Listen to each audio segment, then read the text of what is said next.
Hey guys, how's it going? Welcome to Music Mondays with Matt, episode 6. I know, 6 episodes, and Instagram still lets me post on their site. So today I thought we would work on what we were working on last week, but add a new concept to that. If you're an advanced player, you might already know this concept. Hopefully you'll pick up a new trick to add to your bag of tricks. If you're a beginner, hopefully you learn a new technique. So that new technique is going to be legato. And today I'm going to show you how to do that and my approach to it. Enjoy. So legato is something I use pretty heavily throughout my playing when I'm solo, improvising, or writing parts. I love the technique and it's pretty much just a part of my playing. I tend to use that over alternate picking. Now I'm not saying one is better than the other, but I just tend to use it more. I really don't know why, but I just enjoy that style of playing. So legato by definition is a musical performance notation, legato, Italian for tie together. Makes a transition, note to note. Basically, legato is just playing a scale with hammer-ons and pull-offs. I use it in with the octaves that we were talking about earlier, playing them up and down. I'll start sometimes with a pick just to start the phrase, and then I'll continue going down. So I'm going to give you some examples and some exercises. Let's dive in. Alrighty, so here's the legato technique. Basically, if I did 3 notes.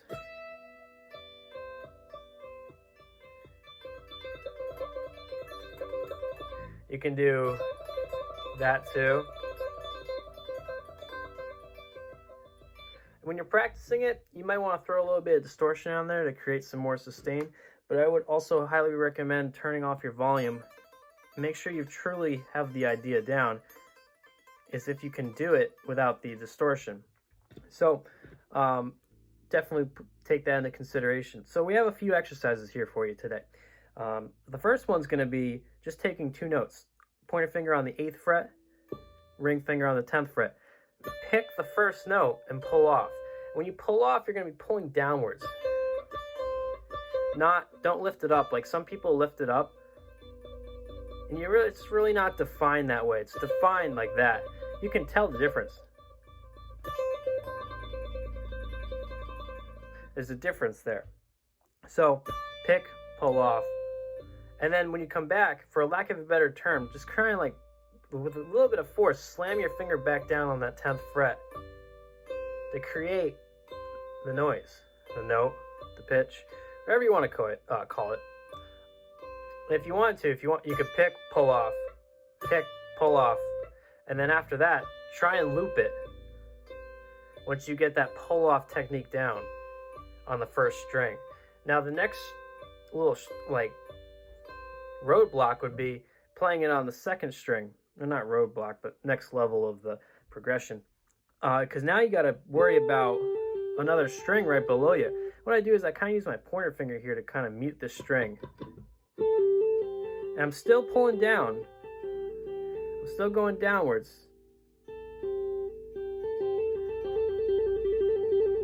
I'm just avoiding that first string. So try and use it to your pointer finger to mute it, but also just really slowly just hammer on, pull off, and be very conscientious of that first string, and you'll eventually avoid it. And if you don't fret. You'll eventually get it. Sometimes these things take time and muscle memory. You could go to bed one night and you've practiced it, and the next morning you have a little bit more of it, under your belt. That happened for me. It'll happen for you if you don't get it. Just keep practicing. So just like so. And that's the first exercise. And then you can switch to our fingers. So if we were to play a 4-note sequence, really simple, from the 8th fret, 8, 9, 10, 11, you could do something like this. And here comes the really hard one, the pinky.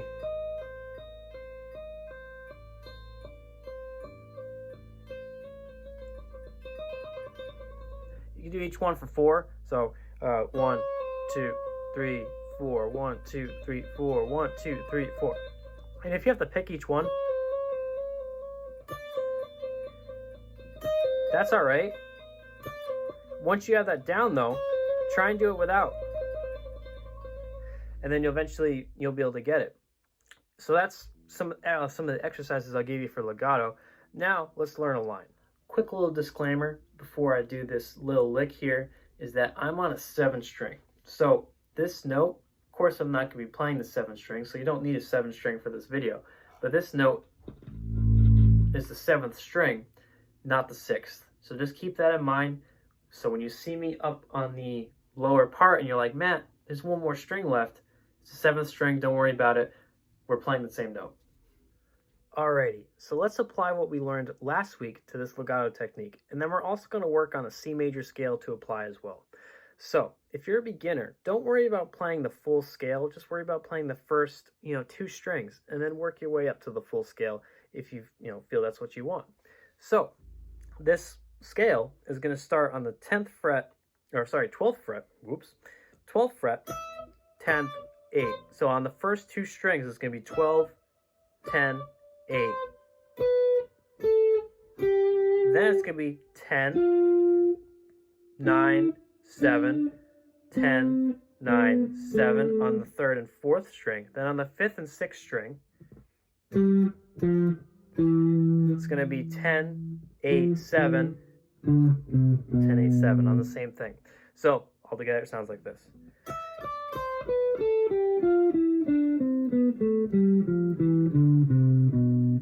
It's like ending on the root note. And this is kind of like the lick is going to sound like.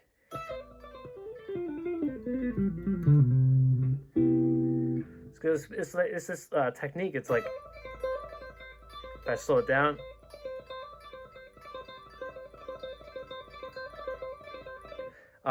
the shape should look rather or familiar to you, just because we began last week's lesson with this shape, with the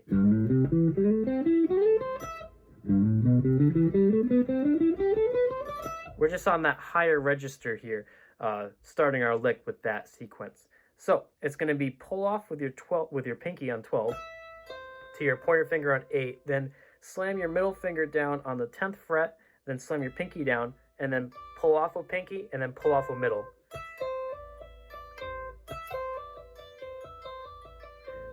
And it's going to be the exact same sequence of notes through each of the notes on the scale.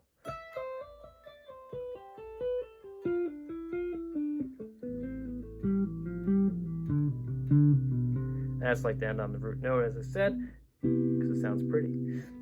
So, again.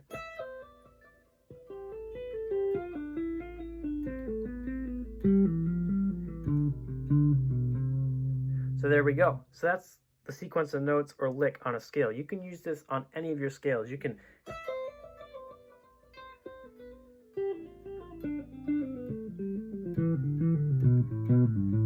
move it through all, your scales. That's what I do. I use it pretty heavily when I do that. Now, one of the tricks I use from last week is when I'm playing, if I'm there, I'll use that octave jump thing.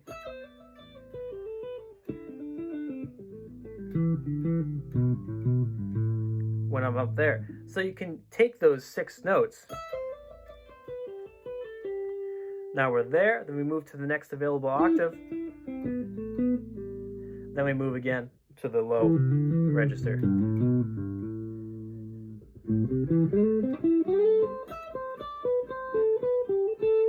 Just like so. So again, that technique is just this. Now if you're a beginner, just focus on doing that really slowly. It's a little bit of a stretch, so it'll actually help your muscle memory and those stretch patterns, the 1-3-5s. But if you're advanced, you can focus on applying it to all your scales and applying it to the octave jump system. There we go.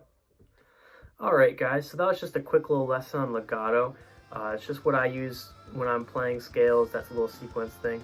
So hopefully these little exercises will help you improve on the technique and then, get you to the point where you can play scales with it and connect them all up and down the fretboard using those octaves we talked about earlier. Those really come in handy when, as I explained, when I'm up in the higher register and use that legato run to go back, or just use the scale itself and just go up down the scale. So yeah, once you start getting those little exercises down, start applying it to scales, and remember, just turn down the volume just a little bit on your guitar So if you have a lot of distortion, or just use a clean channel to see if you're really getting the articulation correct. That's the true test. And then obviously turn back the distortion, because everyone loves distortion on their guitar. So yeah, hope you guys enjoyed this video. I'll see you guys next week for Music Monday, episode 7.